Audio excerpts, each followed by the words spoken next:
कर्जत कल्याण राज्य महामार्गापासून पोतदार वसाहतीपर्यंतच्या रस्त्याच्या दोन्ही बाजूंना मोठ्या प्रमाणात खड्डे पडले असून या रस्त्यांची तातडीने दुरुस्ती करण्यात यावी अशी मागणी रायगड भूषण तथा Republican Party of India Athawale Karjat Khalapur विधानसभा अध्यक्ष किशोर गायकवाड यांनी केली आहे। या संदर्भात त्यांनी रायगड जिल्हा परिषद बांधकाम विभाग कर्जत उपविभागाच्या उपअभियंत्यांना निवेदन देऊन यापूर्वी रस्त्याच्या दुरुस्तीबाबत अर्ज सादर केला होता। मात्र अद्याप कोणतीही ठोस कारवाई झाली नसल्याने त्यांनी पुन्हा स्मरणपत्र देत प्रशासनाचे लक्ष वेधले आहे। रस्त्याच्या दोन्ही बाजूंना पडलेल्या खड्ड्यांमुळे वाहन चालकात तसेच नागरिकांना मोठ्या प्रमाणात अडचणींचा सामना करावा लागत आहे।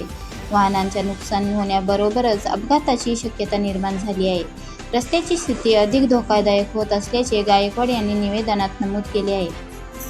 नागरिकांच्या सुरक्षिततेचा विचार करून संबंधित विभागाने रस्त्याची तातडीने पाहणी करावी, आवश्यक निधी उपलब्ध करून द्यावा आणि दुरुस्तीचे काम लवकरात लवकर पूर्ण करावे अशी मागणी किशोर गायकवाड यांनी केली आहे। रस्त्याची दुरुस्ती वेळेत झाली नाही आणि अपघात घडल्यास त्याची जबाबदारी कोणाची असा सवालही त्यांनी उपस्थित केला असून प्रशासनाने या प्रश्नाकडे गांभीर्याने लक्ष देण्याची मागणी केली आहे। या मागणीचे पत्र जिल्हा परिषद बांधकाम विभागाचे उपअभियंता प्रभारी राहुल शेळके यांच्याकडे देऊन पुन्हा दुसऱ्यांदा मागणी करण्यात आली आहे।